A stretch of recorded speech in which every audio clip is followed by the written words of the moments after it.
Hey guys, been a while since I did a video, so I thought I'd go ahead and do this one. This video is not going to be on a tank itself per se, but it's going to be for the radio of your tank. So the last tank I bought was the Tiger one. I bought that while I was up at Danville, and great tank, great battler. The only downside that I really wasn't too keen on was the fact that the radio was in 72 megahertz. So I went out and picked up a couple of these kits. This is from Corona, the 2.4 gigahertz system for DIY. Essentially, this allows you to go ahead and change out your 72 or 35 megahertz or 24 megahertz systems into 2.4 system. So, just so you can see it.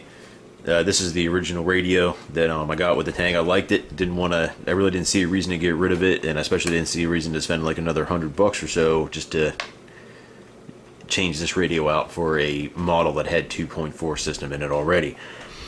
So I just went ahead and did the upgrade on it. So now this radio is 2.4 gigahertz. All the functions in it are still the same. Servo switching still works exactly the same as I would need it to, and the fire button up here still works, everything. So when you go ahead and you turn it on, you'll now notice that this thing has 3 lights on it. This one up here being the light for the 2.4 system, and then right next to it, right up here, I've also got, this is where the bind button is. So I just kind of threw it up here. I really wasn't worried about, damaging the front of this or anything like that. I didn't care if, I can't read the word Futaba now. I'll get over that pretty easily. I'll go ahead and I'll throw up a little thing of this working with the system as well as part of this video. But what I wanted to do was go over this, and kind of go over a little bit on the how to install. So when you get the kit, I got this off of Hobby King. The kit was $28, and a couple extra bucks for shipping. So for about $30, I managed to get this. So when you open up the kit, you pretty much get everything that's on the box already. So right off the bat, you got your instruction manual right here, all English, easy to read. Gives you all the binding instructions on how to go ahead and bind the receiver and the transmitter together. It goes over how to get everything attached in there. Now it does say one part on there. So you're going to take out your PPM signal, and you're going to replace this with your PPM signal instead.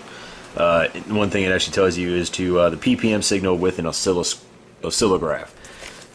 We don't need to worry about that because for the purposes of this, we're just going with the Futaba the T4YF, the basic 4-channel transmitter. The guys that are running Tamiya tanks predominantly use these. Doesn't mean that it's the only one they use. It's just predominantly do because it's a Futaba system. It's a good system. It's also the one that they sell up at AAF. They can buy these up there on the 2.4 system, I think for like $110, somewhere around in there. I already had the radio, didn't see a reason to spend another $110, so $30 later, and boom, I now have a 2.4 system radio with everything that I need it to do. So in the kit, gone over the instructions. This is the actual board itself. This is your 2.4 system right here. It already comes with the wires pre-soldered on. So you got your regular 3 wires in a high-tech color code. So brown is your ground, red is your actual positive power, and then the yellow or orange one is your this is where you're going to attach your PPM signal to. Also comes with this little daughter board wired on. This is your LED and your bind button already installed onto the system. The only thing that is not installed on it is the actual antenna itself. So for the antenna, which does come in the kit, here it is right here. Go ahead and open this up, And as you can see, the antenna is already pre-cut, and the shielding has already been taken away where you need to. So you have two pieces that you have to attach on. This small little piece right up here, and then you actually attach the shielding as well to the antenna. Those just attach right here and right here. Just a little bit of solder, put them both on, and it will attach like that. So, and the nice thing is that it also comes with a 8-channel receiver. Now, most of you are not going to need an 8-channel receiver, especially if you're just using the regular 4-channel Futaba. But you do have one. It is 8 channels, so if you're doing this with a 6-channel or even an 8-channel radio that you already have that just happens to be on 72 megahertz, and you just don't feel like getting rid of that radio, you already get the whole system complete. Plus, you also get your regular antenna for this, and one of the nice little features is that for the daughter board, it actually comes with a little sticky that you can put on to show you where all the mounting holes are. You can screw it right in. I just hot glued mine in, and then one for the bind, one for the LED itself. So real quick, just going to go over. This is just going to be for the Futaba 4TYF or Futaba Attack. The only reason I'm saying that is because I haven't done it with another one, so I can't tell you about those yet. There are a couple of sites you can kind of go on and figure it out. But here you go. Here is the Futaba radio. I've already taken the back of this one off. I'm waiting to do a self-centering on it. So pretty basic in the back. This is your actual RF transmitter right up here with the trainer port cable. And off of RF, this is all you get. You don't have to worry about anything else up here. There's nothing. On mine, I actually just kept this board in there, desoldered all the connections on it, and then used it to just mount my 2.4 right up here. It makes it a nice little spot, keeps it out of the way, and it's a nice flat surface to mount on, plus you got plenty of it. So when you turn this board over, you'll see that you have 3 connections on it.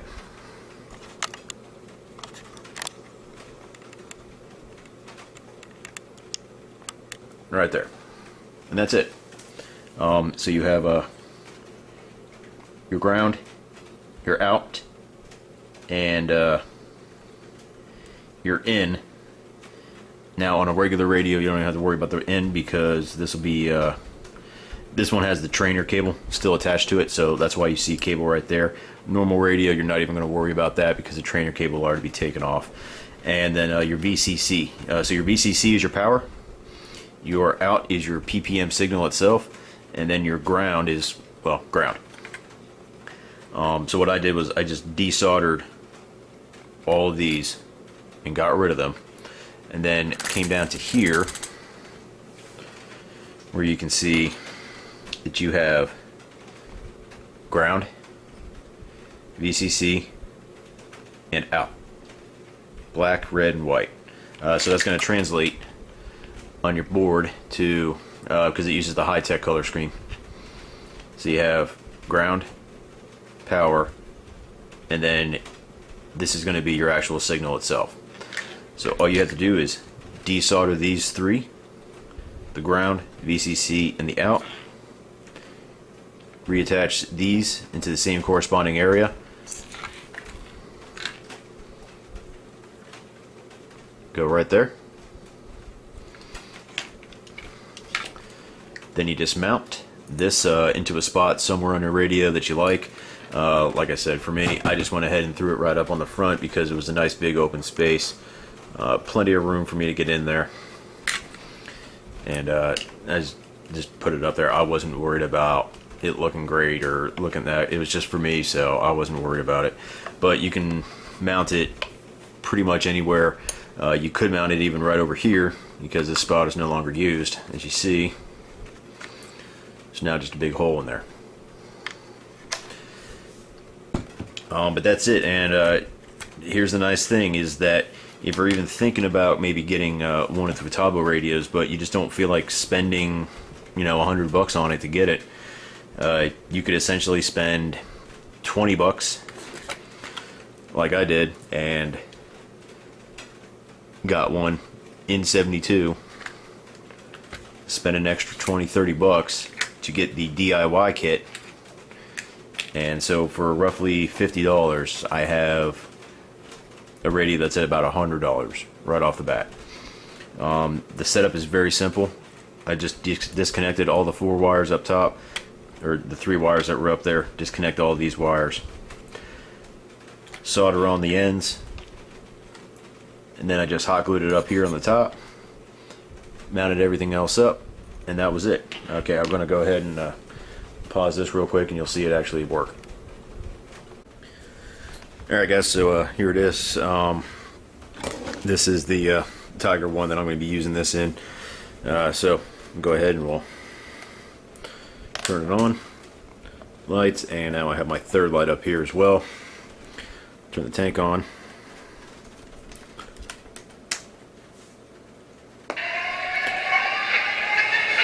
Tank starts up like normal.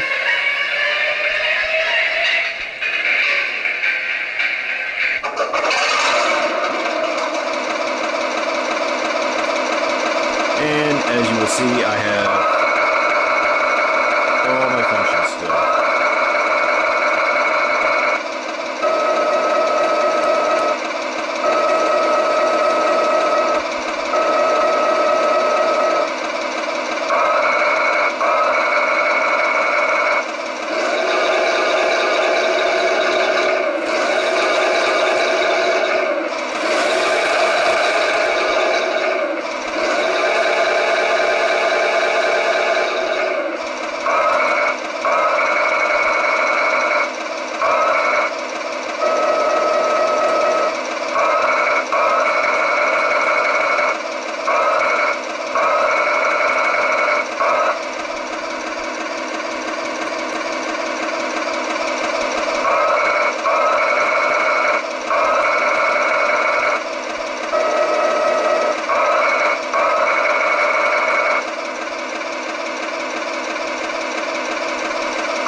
Sorry, I'm having a slight problem with the turret right now.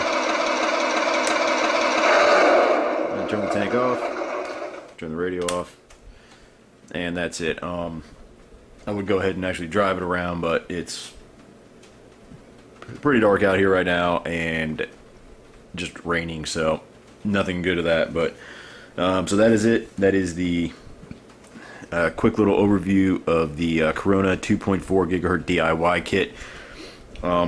Just on a separate note, FireSky does offer one. However, when I went on Hobby King, they were back ordered, and the price difference was like $7. So I said, screw it, for $7, I can suck up the price difference and go from there.